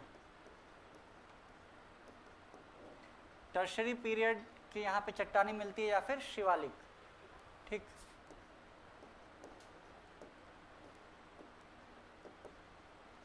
तो टर्शरी रॉक्स हो गए। यहाँ पे भी लिखा हुआ है आपका धारवाड़ रॉक्स, विंध्यन रॉक्स, फिर आपका टर्शरी, और लास्ट में इसके डिपोजिशन से, मतलब यहाँ पे जितना भी पर्वत वगैरह था उससे जो नदियाँ जो भी अवसाद या फिर डिपोजिशन लेकर आई, और यहाँ से भी साउथ से भी सोन वगैरह जो नदियाँ हैं वो जितना भी डिपोजिशन लेकर आई, वो ये पूरा प्लेन बना रहा है, और ये क्वाटरनरी या फिर चतुर्थ कल्प में ये सारा फॉर्म होता है। तो ऑल्दो ये प्लेन है, हमें ऐसा मिट्टी में पत्थर वैसा नहीं दिखता है, परंतु थोड़ा नीचे में बड़े बड़े भी पार्ट जो होंगे, जो सेडिमेंट्स थोड़ा मोटा अगर होगा तो पत्थर जैसा फॉर्मेट में, पूरा एकदम चूड़ा नहीं बना हुआ होगा मिट्टी जैसा, तो इसीलिए वहाँ पे क्वाटरनरी रॉक्स होते हैं।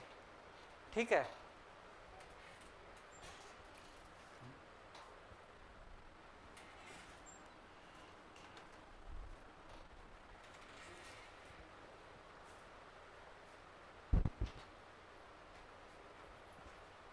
सेटल हो जाइए।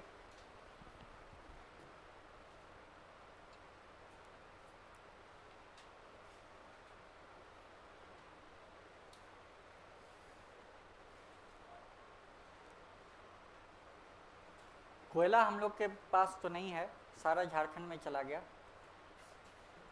नीतीश जी,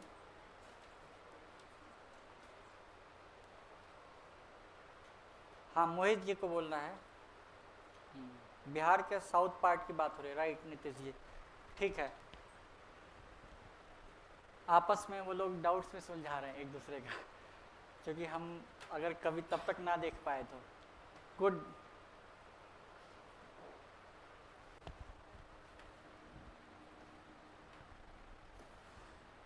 तो इसीलिए आगे अब ज्योग्राफी में एक चीज़ बताते हैं कि जितना जियोलॉजिकल स्टडी से आपको मिनरल्स याद हो जाए उतना याद कर लीजिए, और थोड़ा बहुत जो प्रीवियस ईयर क्वेश्चंस में आता है उतना याद कर लीजिए।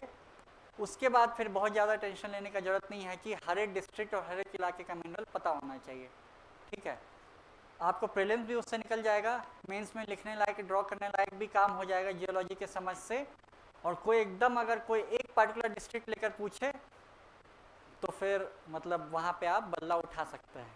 ठीक, कि ये वहाँ पे मिलता है या नहीं मिलता है। अगर जियोलॉजिकल कॉमन सेंस से अगर मिल रहा होगा तो ठीक है, बहुत ही प्रोमिनेंट कोई जगह हो जो कि बार बार किताबों में लिख कर हाईलाइट किया गया हो, वो वाला मिनरल्स आपको उस जगह का पता होना चाहिए। बस यही कुछ मोटे मोटे आपको मिनरल्स और इन सबों से इतना ही फ्रेंडशिप होना चाहिए। मतलब बहुत लोगों को ज्योग्राफी में डिफ़िकल्टी जाता है। राहुल, कितने लोगों को मिनरल्स अभी तक याद करने में डिफ़िकल्टी जाता है?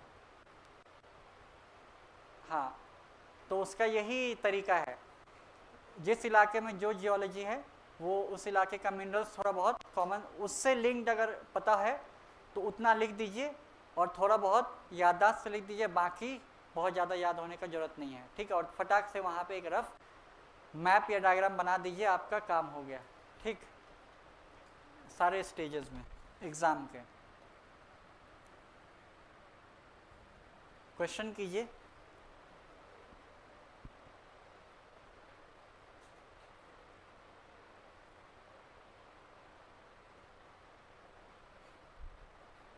निखिलेश जी का कहना है becoming CM of Bihar is easier than becoming SDM.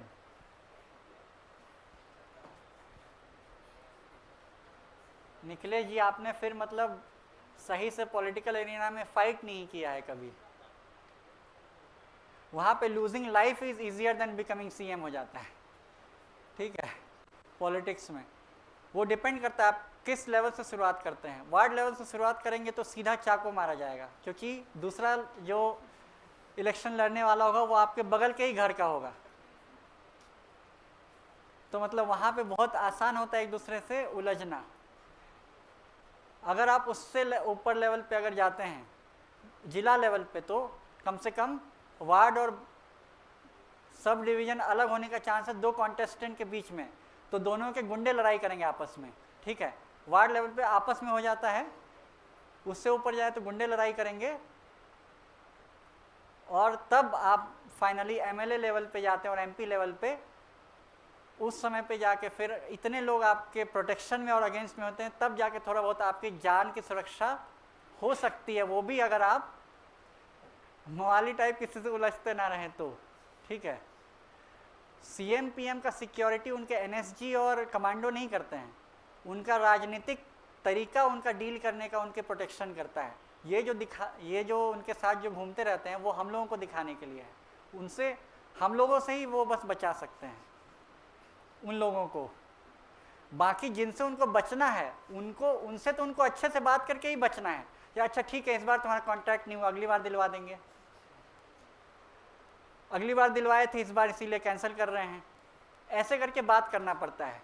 वहाँ पे अगर बोलेंगे देख लेंगे मेरे पास एनएसजी कमांडो है, तो फिर तो एस्ट्रॉइड से वो लोग अटैक करवा देंगे, पता भी नहीं चलेगा।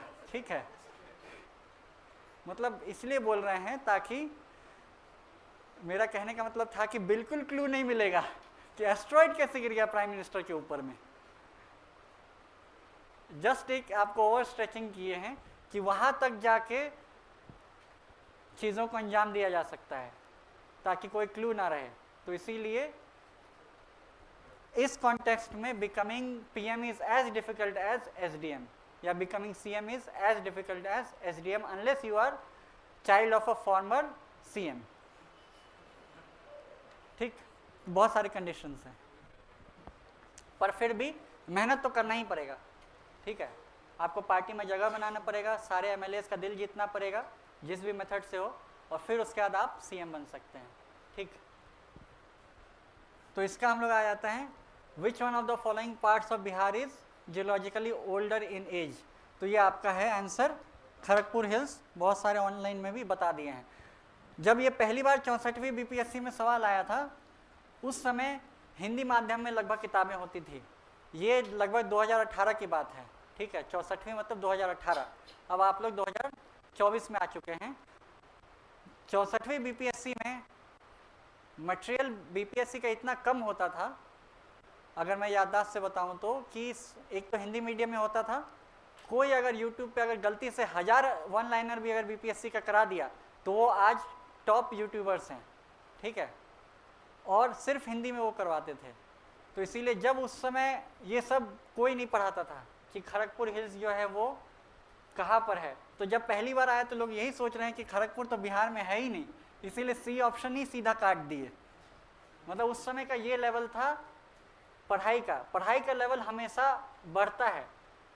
कॉम्पिटिटिव एग्जाम्स में जो PYQs आती हैं वो उस एग्ज़ाम के आगे का सिलेबस और किताबों की संरचना डिसाइड करती हैं। मतलब उन किताब में मटेरियल क्या लिखा हुआ होगा वो पुराने आए हुए क्वेश्चंस और उसके आधार पर फैला के लिखा जाता है। तो इसलिए 64वीं में लोगों को ये तक नहीं पता था कि जो अनलेस कि मुंगेर के हों कि खड़गपुर हिल्स बिहार में है कि नहीं है। ठीक, फिर भी अगर हम लोग ई ऑप्शन उस समय नया नया ही इंट्रोड्यूस हुआ था, तो अगर मान के चले कि ई ऑप्शन आपको वर्स्ट केस सिनेरियो में लगाना है, तो आप नॉर्थ गंगा प्लेन्स जो है आपका क्वार्टरनरी पीरियड का है, नॉर्थ वेस्टर्न हिल्स किस समय का है, मतलब ये शिवालिक्स की बात कर रहा है, टर्शरी पीरियड का है, रोहतास प्लेट्यू, विंध्यन, ये वाला आपका प्री कैम्ब्रियन समय का है। तो फिर एकमात्र बच जा रहा है खड़गपुर हिल्स। ठीक है, तो इसीलिए ये आंसर खड़गपुर हिल्स है। ये आपका मुंगेर वाला इलाके में है, काफ़ी सुंदर जगह है। ठीक है, जितना जल्दी एग्ज़ाम निकालिएगा उतना कम नॉलेज पे काम हो जाएगा, या फिर कम चीज़ें याद करने पर। इसीलिए 70th बीपीएससी को लास्ट सिंसियर अटेम्प्ट रखने की कोशिश कीजिए। और अभी तो फ़िलहाल 65वीं वगैरह 66, 67 वगैरह में कभी कभी थोड़ा बहुत फास्ट एग्ज़ाम हुआ है, नहीं तो बीपीएससी में अक्सर ये डेट एक्सटेंड होने का ये रहता है। मेंस का मुझे जहाँ तक याद है 65th वगैरह का मेंस का 5 बार डेट आया था, 5 टाइम्स। अगर कोई बिहार के बाहर है तो मतलब फ्लाइट का टिकट अगर 8000 का अगर हर बार अगर कटाता है तो 40,000 तो वो टिकट ही कटाया। मतलब ये कोई अतिशयोक्ति नहीं है। बहुत सारे लोग जो बिहार से उस समय मेंस लिखने वाले थे वो 65वीं में 5 बार टिकट कटाए थे। ठीक है, तो ये हिस्ट्री इसलिए आपको पता होना चाहिए कि अभी तो पहली बार ही प्रीलिम्स का डेट एक्सटेंड हो रहा है, 69 का ऑलरेडी मेंस का रिजल्ट का ऑलरेडी 2-3 बार तो बढ़ ही चुका है। तो इसीलिए बीपीएससी का अगर आपको एग्ज़ाम फोकस कर रहे हैं तो आप लोग इसका डील करने का तरीका ही है कि हर एक एग्ज़ाम का डेट को आप एक अटैम्प्ट मान लीजिए और उस अटैम्प्ट तक में आप एक निर्धारित चीज़ें कंप्लीट कीजिए और सोचिए आज एग्ज़ाम ख़त्म हो गया, क्या इस समय मेरा एग्ज़ाम निकल जाता? अगर आंसर उस समय भी डाउटफुल है तो सोचिए अब नेक्स्ट अटैम्प्ट में गए और ज़्यादा सीरियसली अगला 1 महीना तैयारी करेंगे, जब तक कि इस तरीके से आप करिएगा तब जाके आपका तैयारी आप कम अटैम्प्ट्स में एग्ज़ाम निकाल लेंगे, वर्चुअल अटैम्प्ट्स में। ठीक है,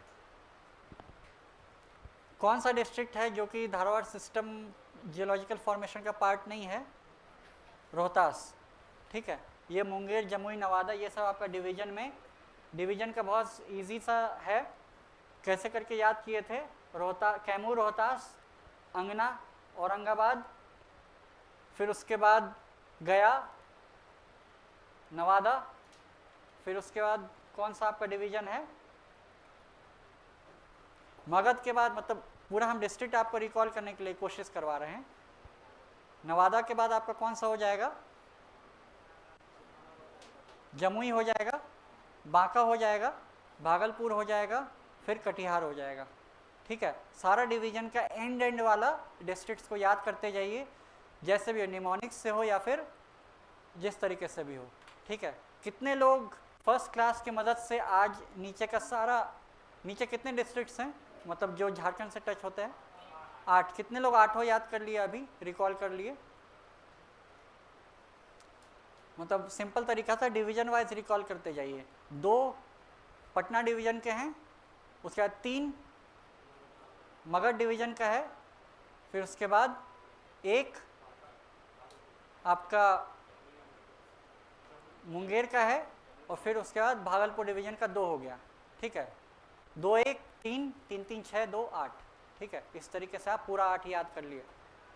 इसी तरीके से आप सब डिवीज़न का एंड वाला जिला अगर लीजिएगा तो आपका पूरा कोना कोना का जिला याद हो जाएगा। ठीक है, पूरे कोने मिला के टोटल कितने जिले हैं?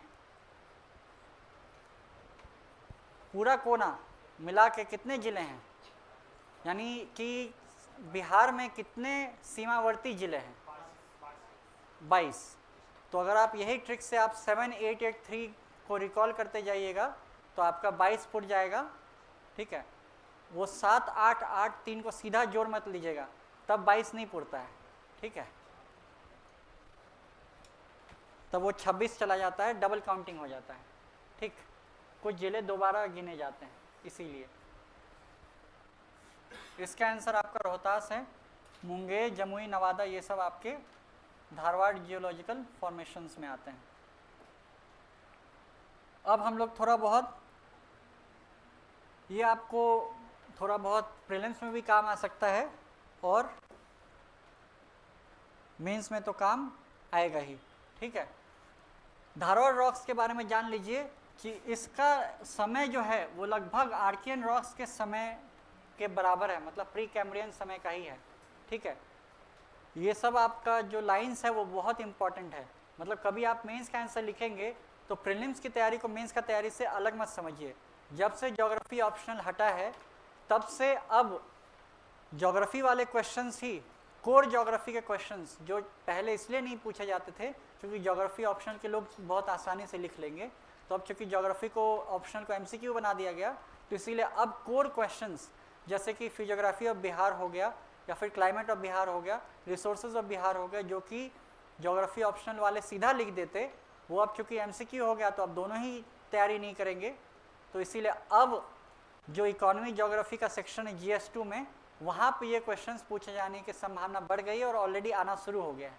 तो इसीलिए वहाँ पे अगर कभी आपको फिजियोग्राफिक डिविजन्स ऑफ बिहार अगर लिखना हुआ और कभी अगर रॉक्स के बारे में लिख रहे हैं तो अंदर में क्या लिखिएगा, कुछ तो लिखने के लिए होना चाहिए ना। तो यही सब चीज़ें हैं जो अभी तक बताए थे कि जितना आपको लेक्चर में पढ़ाए हैं वहीं से एक एक पॉइंट अगर जोड़ते जाइएगा तो आपका डिस्क्रिप्शन बनने लगेगा, यही फ़ायदा होता है क्लास का। तो आपका धारवाड़ में क्या है, आर्कियन रॉक से इक्विवेलेंट समय हो गया, फिर उसके बाद ये कहाँ पे फाउंड होता है? तो south eastern part of Bihar, मतलब पूरा साउथ और ईस्ट। साउथ ईस्टर्न इसलिए बोल रहा है क्योंकि साउथ वेस्टर्न पार्ट में क्या है? विंध्यन रॉक्स है। तो इसीलिए आपको ज्योग्राफी है तो थोड़ा सा नॉर्थ साउथ ईस्ट वेस्ट भी करना है, और चूंकि ज्योग्राफी भी लिख रहे हैं तो थोड़ा सा और 8 डायरेक्शन का इस्तेमाल करना शुरू कर दीजिए। मतलब 4 के अलावा और 4 कौन कौन से हैं? साउथ ईस्ट, इस टाइप से नॉर्थ ईस्ट, साउथ वेस्ट, ये सारे भी डायरेक्शंस का यूज़ करना शुरू किए, तब आपका प्रॉपर ज्योग्राफी का आंसर बनने लगता है। तो आपका found in south eastern part of Bihar, और थोड़ा बहुत नाम यूज़ कर लीजिए, मुंगेर, जमुई और नवादा। ये आप ऑर्डर बदल सकते हैं, ऐसा कुछ भी नहीं है। मुंगेर इसलिए हाईलाइट किया है क्योंकि खड़गपुर हिल्स वाला पार्ट है, ठीक है, तो वो इम्पोर्टेंस के हिसाब से मुंगेर को सबसे ऊपर रख दिया है। फिर उसके बाद रीजन में क्या प्रोमिनेंट है? तो माइका सिस्ट बहुत इम्पॉर्टेंट है, ठीक है। इसके अलावा अगर लॉन्ग आंसर आ गया, आपके पास पेजेस अभी बचे हुए हैं, तो और भी यहाँ पे ये एग्जाम्पल्स में आपका ये सारे मिनरल्स लिख दीजिएगा, ठीक है। इस तरीके से आपका धारावर वाला पार्ट हो गया, ठीक। अब हम लोग विंध्यन रॉक्स में आ जाते हैं। ये हॉरिजॉन्टली बेडेड सेडिमेंट्री रॉक्स है। सेडिमेंट्री मतलब सेडिमेंट्स से जो बनता है। सेडिमेंट्स मतलब जो भी अवसाद या इरोजन होके आया वो बाद में दबाव में थोड़ा सा पत्थर जैसा बन गया, तो यही सेडिमेंट्स हो गया। इसको परतदार चट्टान भी कहते हैं क्योंकि परत परत में फॉर्म होता है, ठीक। तो इसीलिए जब कभी भी एग्ज़ाम दे रहे हो, हिंदी और इंग्लिश दोनों वर्ड्स देखते जाइएगा, ठीक है। क्योंकि कभी कभी क्या होता है, हिंदी मीडियम में जैसे कछारी मिट्टी लिखा हुआ रहता है, इंग्लिश मीडियम के क्वेश्चन में एलुवियल सॉइल लिखा हुआ रहता है। अगर मान लीजिए किसी कारण से आप कछारी मिट्टी कभी नहीं सुने हैं, इंग्लिश में एलुवियल सॉइल लिखा हुआ है, तो आपका आसान हो गया काम। इसी तरीके से कभी कभी परतदार चट्टान लिखा हुआ रहेगा और इंग्लिश में सेडिमेंट्री रॉक्स लिखा हुआ रहेगा। तो हो सकता है कि आपको बोलचाल की भाषा के कारण कोई एक वर्ड पहले सुना हुआ हो और कोई एक वर्ड नहीं सुने हो, पर उससे आंसर नहीं, मतलब क्वेश्चन मत छोड़िएगा, एक बार दूसरे लैंग्वेज का भी क्वेश्चन देख लीजिएगा, कभी कभी हेल्प हो जाता है। यहाँ पे वही चीज़ है, south western part of Bihar में कैमूर डिस्ट्रिक्ट और सोन वैली के बीच में, ठीक है। और ये बिल्डिंग पर्पस में इसका बहुत इस्तेमाल होता है। सैंडस्टोन हो गया, लाइमस्टोन, ये सब इसके प्रमुख हो गए, ठीक है। अब आ जाए टर्शरी में, तो ये आपका सेडिमेंट्स जो भी डिपॉजिट हुए थे वहाँ से ये फॉर्म होता है। और फिर उसके बाद ये देख लीजिए, टर्शरी रॉक्स का ये जनरल ओरिजिन बताया है कि टेथिस सी और यूरेशियन प्लेट के बीच में फॉर्म दबने से बन रहा है, पर आप Shivalik lake special word use कर सकते हैं आज की क्लास के कारण कि it is fluvial in origin, ठीक है। क्वाटरनरी रॉक्स के लिए क्या है कि ये आपका तराई रीजन और उसके नीचे भी मिलता है। फिर उसके बाद ये प्लेस्टोसीन और रिसेंट पीरियड्स, ये आपका जियोलॉजिकल पॉइंट ऑफ व्यू से आंसर। इसीलिए अगर आपको कभी बोले तो कि ज्योग्राफी का आंसर जीएस का आंसर ना लगे, उसका कारण, उसका तरीका यही है, थोड़ा सा जियोलॉजी से कुछ टर्म्स यूज़ कर लीजिए, थोड़ा सा डायरेक्शन से टर्म यूज़ कर लीजिए, थोड़ा सा डायग्राम बना दीजिए, आपका ज्योग्राफी लगने लगेगा, ठीक। फिर उसके बाद ये हो गया हिमालयस और छोटा नागपुर प्लेटो के बीच में है। और यहाँ पे ये चीज़ याद रखिएगा, कॉन्ग्लोमरेट इसमें पाए जाते हैं, ये वर्ड ध्यान रखिएगा क्वाटरनरी रॉक्स में, ठीक है। कोर्स ग्रेवल्स तो आप लोग जानते ही हैं, कंकर पत्थर वगैरह हो गया। और ये कॉन्ग्लोमरेट मतलब कि कभी कभी थोड़ा बहुत जुड़ा जुड़ा सा मिलेगा आपको पत्थर जैसा, तो कॉन्ग्लोमरेट उसको बोल सकते हैं, ठीक।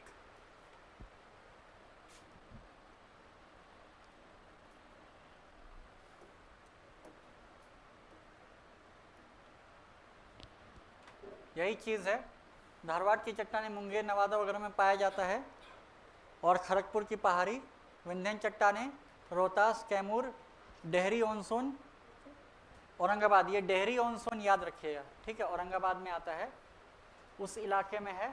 तो फिर टर्शरी की चट्टानें पश्चिमी चंपारण, सोमेश्वरी पहाड़ी और क्वाटरनरी बिहार का मैदानी क्षेत्र। हिंदी में भी वही चीज़ लिखा हुआ है, कुछ एक्स्ट्रा है तो हम आपको बता देते हैं।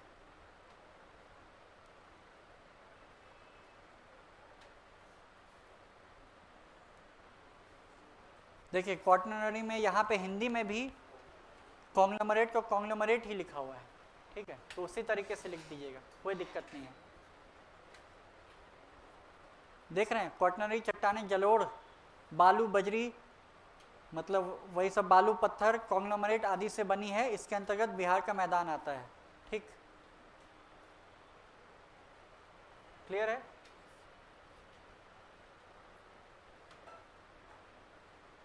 और फाइनली हम लोग आ गए जितना अभी तक पढ़ाए थे इसको समराइज करने की तरफ।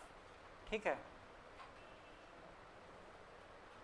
मेरा घर खड़गपुर है, नीतीश जी।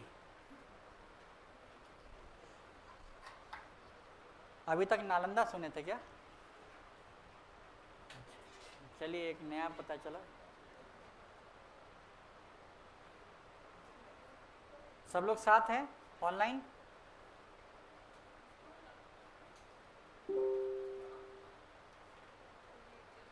इतना जोर से आवाज होगा तो हो ही गया।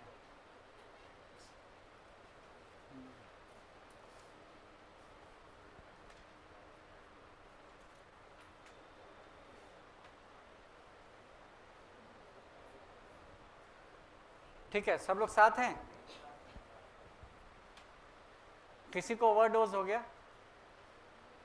Rahul all okay? आप, क्या नाम है आपका? सिमरन। ठीक, अभी तक साथ में हैं? ठीक है, बाकी आप ओके? मतलब देखकर लगता नहीं है, आप कभी कभी उनसे बात कर रहे होते हैं, लगता है कि, तो फिर आप सुन कब लिए सारा कुछ? अच्छी बात है। काफ़ी लोग मूवी में तो ऐसा है। टिक टिक टिक कितने लोग देखे हैं? गोल्ड माइंस, वो तो उनका है, साउथ इंडियन फिल्म है टिक टिक टिक। उसमें एस्ट्रॉयड टकराने वाला रहता है। कोई नहीं देखे यहाँ पे? अच्छा, मतलब अब हम कह सकते हैं कि अब हम फॉर्मर एस्पिरेंट हैं। एस्पिरेंट लोग तो मूवी देखते नहीं हैं। हाँ, अच्छा, साउथ इंडियन नहीं देखते हैं, मतलब नाम भी चुने टिक टिक टिक, और कोई नहीं कि बाहुबली चुनते जो सब ने देखा हो। ठीक है, नहीं 5 करोड़ व्यूज़ तो उसको भी हैं, ऐसा भी नहीं है। उसके बाद अमेज़ॉन मिनी टीवी पर भी है, प्रमोट तो हो रहा है उसका। ठीक, बेसिकली इसलिए बताए क्योंकि उसमें क्या, सॉरी, अच्छा टिक टिक टिक आपने देखा है क्या? अच्छा, इसलिए बता रहे थे क्योंकि उसमें जो मेन कैरेक्टर रहता है वो जब उसको ट्रेनिंग मिल रही होती है वो सो रहा होता है, ठीक, परंतु जब एक्चुअल मिशन के टाइम पे, सोने के टाइम में जो बात टीचर बोल रहे होते हैं वो एक्चुअल मिशन के टाइम पे वो लाइन बोल देता है, तो फिर टीचर को एहसास होता है ये सोते सोते भी सुन रहा था। ठीक है, हाँ, पावर ऑफ सबकॉन्शियस माइंड। चलिए, तो हम लोग फिजियोग्राफिक डिविजन्स ऑफ बिहार पे आते हैं। हाँ, ऑनलाइन भी अभी जी और सर तक ही हैं लोग। चलिए, फिजियोग्राफिक डिविजन्स में आते हैं। 3 पार्ट है, सिंपल है, जो अभी तक है उसको रिकैप कर लिए। शिवालिक, बिहार प्लेन्स और सदर्न प्लेन। थोड़ा बहुत कभी एक डायग्राम लिखेंगे तो लगेगा बहुत हल्का फुल्का डायग्राम है, तो थोड़ा सा एक एक्स्ट्रा डेटा दे दीजिएगा कि ये 1% से भी कम एरिया छेकता है पूरे बिहार का, ये लगभग 95% एरिया छेकता है, और ये 4%। यह मेंस पॉइंट ऑफ व्यू से बता रहे हैं। ठीक है, ज्योग्राफी में कई बार ऐसा होता है कि अगर कहीं पे ये लिखा हुआ रहे ना कि ये 1%, ये 94% और ये 5%, तो मत बोलिएगा रवि सर गलत पढ़ा दिए। ठीक है, उतना चलता है। मेंस में इतना पे नंबर नहीं काटा जाता है। मेंस में मार्क्स काटा जाता है आंसर के जो कंपोनेंट्स होते हैं उनमें से कोई कंपोनेंट को आप कम अटेम्प्ट करते हैं, या तो क्वेश्चन का सब पार्ट कम अटेम्प्ट कर दिए तब सीधा नंबर कटेगा, या फिर कोई रिप्रेजेंटेशन डायग्राम नहीं बनाए, या फिर कम पॉइंट्स लिखे, या फिर जितने डिविजन्स हो सकते थे उतने डिविजन्स आपने कम लिखे, तब आपके नंबर कटते हैं। ये ऐसा 1-2% ऊपर नीचे कर देने से कि अरे एनसीईआरटी में तो वो लिखा हो इसका नंबर काटे, वैसे नहीं होता है, ठीक है। सब्जेक्टिव है। 60%, 40% एवरेज, 30% बिलो एवरेज, 50% या 45% एबव एवरेज और 60% टॉपर, ये आधार पे मार्किंग होता है। क्लियर है? तो उस आधार में इस टाइप का 1-2% पर नंबर नहीं काटा जाता है, अनलेस कि आप ऐसा लिख दिए ये 20%, ये 60%, वो 20%, तब नंबर कटेगा। तब तो हुआ कि आपका समझ ही नहीं है, बिहार का आकृति ही आप बदल दिए, समझ गए? वहाँ पे आप फिर छेड़छाड़ करेंगे उस लेवल पे, तब लगेगा कि कैसा है बिहार। बिहार के नॉर्थ में 20% पहाड़ है, 40% या 60% ही हमारा मैदान है और 20% फिर नीचे, वैसा कुछ कर दे तब जाके नंबर कटेगा, क्योंकि वो आपका समझ दिखा रहा है कि आप गलत समझ लिए परसेंट वाइज। इसका पार्ट आपका जो है अगले में हम लोग देख लेते हैं।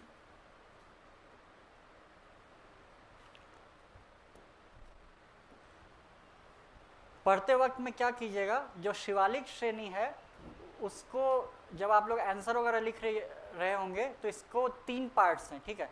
सिर्फ शिवालिक के बारे लिख के तो होगा नहीं एग्जाम में, तो फिर आप स्टार्ट में क्या लिखिएगा, ज्योग्राफी का क्वेश्चन का आंसर शुरुआत करते वक्त में जियोलॉजिकल से अगर आप शुरू कीजिएगा तो आपको नंबर एक्स्ट्रा मिलेगा।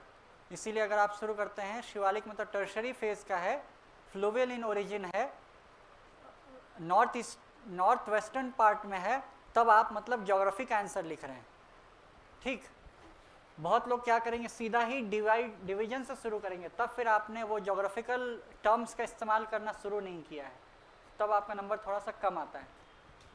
अब आ जाइए, ये आपका तीनों जो पार्ट है ये आपका शिवालिक हिल्स के 3 पार्ट हो गए, या शिवालिक रेंज का।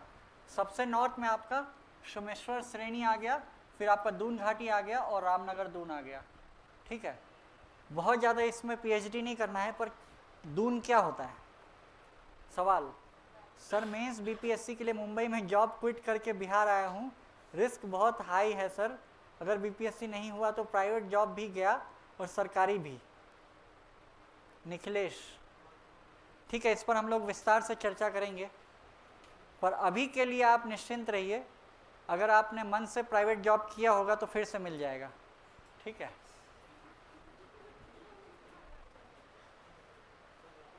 इतना लोड लेके नहीं पढ़ाई करना है, ठीक है। अगर आपने प्राइवेट जॉब और सरकारी जॉब में इतना ही अंतर होता है कि सरकारी जॉब में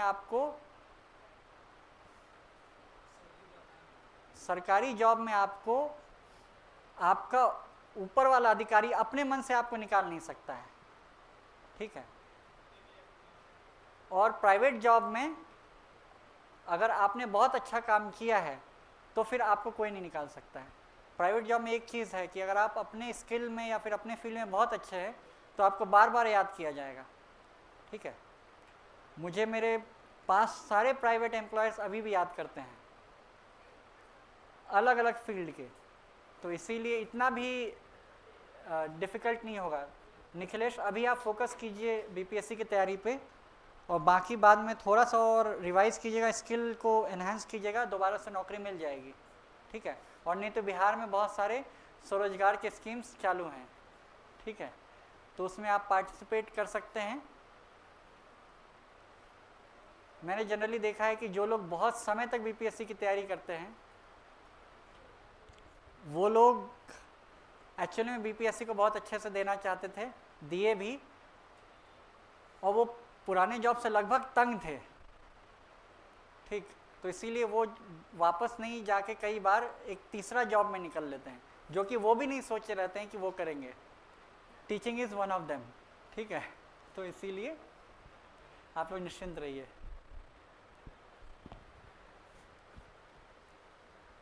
ये 3 हो गया। इसमें आपका दून क्या होता है, कितने लोग बताएंगे दून क्या होता है? वैली का एक प्रकार होता है, ठीक है। कैसे बनता है दून? अभी तक देहरादून सुने होंगे, तो जो एनसीईआरटी में डिफाइंड है इंडियन ज्योग्राफी के पर्सपेक्टिव से, वहाँ पे क्या लिखा हुआ है कि लेसर हिमालयाज और शिवालिक, यानी कि मध्य हिमालय और शिवालिक के बीच में जो घाटी क्षेत्र है उनको दून कहते हैं, जिनमें से एक एग्जाम्पल है देहरादून, ठीक है, द्वार भी होता है हरिद्वार, वहाँ पे वो लोग कहते हैं कि वो उनसे थोड़ा सा पूरब में स्थित होते हैं, तो वो हरिद्वार हो जाता है। उस समय गंगा और ज़्यादा नीचे आ जाती है, प्लेन के पास आ जाती है, तो वो आपका हरिद्वार हो गया। दून का वैली तो है ही, वैली का फॉर्मेशन का एक तरीका होता है, इस कारण उसको दून कहते हैं।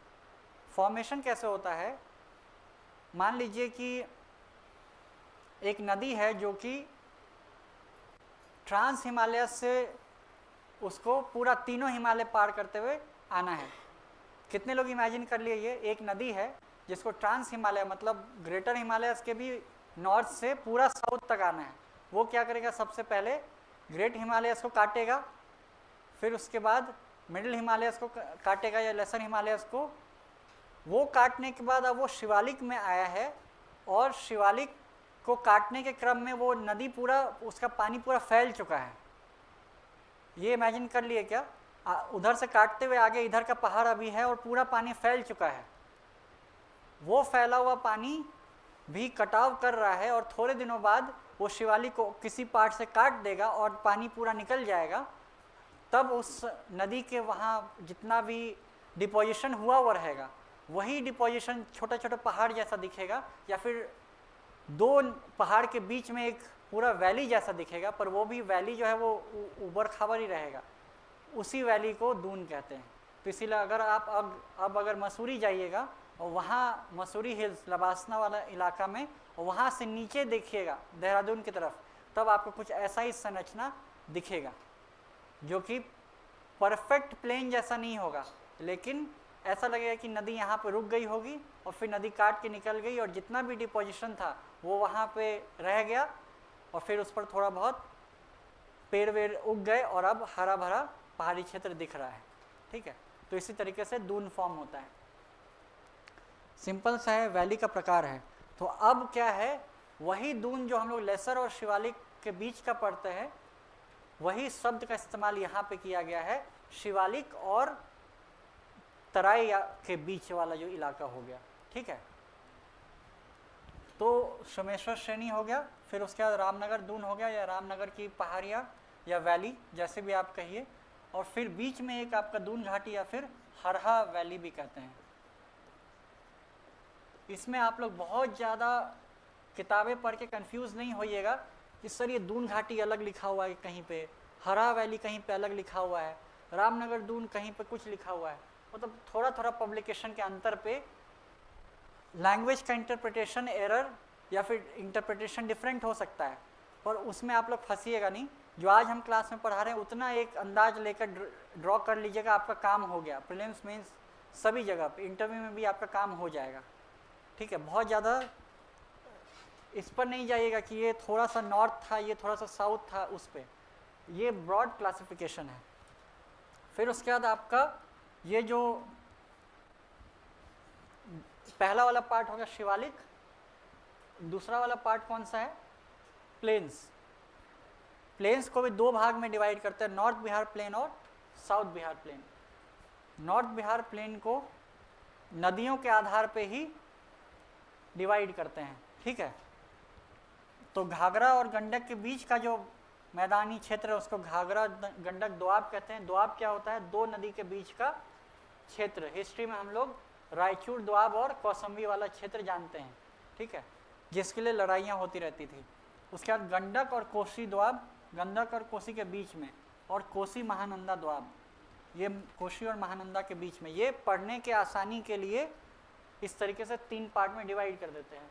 और साउथ बिहार प्लेन को हम लोग भी तीन पार्ट में डिवाइड कर देते हैं, गंगा सोन दोआब, मगध का मैदान या प्लेन्स ऑफ मगध प्लेन्स, और तीसरा अंग का मैदान। अंग मतलब भागलपुर वाला क्षेत्र।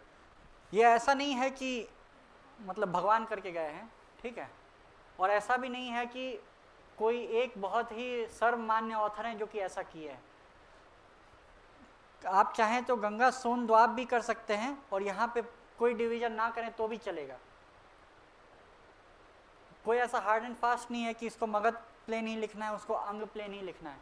ये सब एंशिएंट नेम है, तो डिराइव करके ये सारा नाम लिख दिया गया। आप चाहें तो ये सारा नाम का इस्तेमाल किए बिना भी आप रिवर के टर्म्स में भी लिख सकते हैं, गंगा सोन दोआब सोन पुनपुन दोआब, पोन पुनपुन अजय दोआब, ठीक है, कुछ भी इस टाइप से कर सकते हैं। तो ऐसा हार्ड एंड फास्ट नहीं है, पूरा गलत नहीं माना जाएगा, ठीक। फिर उसके बाद ये आपका दक्षिण का पठारी क्षेत्र है। ये दक्षिण का पठारी क्षेत्र को भी आप दो पार्ट में डिवाइड कर सकते हैं, विंध्यन का पठार और धारवाड़ का पठार। तो इस तरीके से आपका 1 नंबर का आप 3 डिवीजन करेंगे, फिर 2 नंबर में आपका प्लेन्स ऑफ बिहार आया, प्लेन्स ऑफ बिहार का आप 2 डिवीजन करेंगे, ए नॉर्थ बिहार का प्लेन, बी साउथ बिहार का प्लेन, और नॉर्थ बिहार के प्लेन को भी आप 3 भाग में डिवाइड कर देंगे नदी के आधार पे। फिर उसके बाद साउथ बिहार के प्लेन्स को भी आप 3 भाग में डिवाइड कर देंगे, गंगा सोन, मगध और अंग। फिर उसके बाद प्लेट्यू को आप 2 भाग में डिवाइड कर देंगे, विंध्यन और धारवाड़। इससे आपका पूरा आंसर आप कर लेंगे, ठीक है। तो हम लोग कल यहीं से कैरी करेंगे।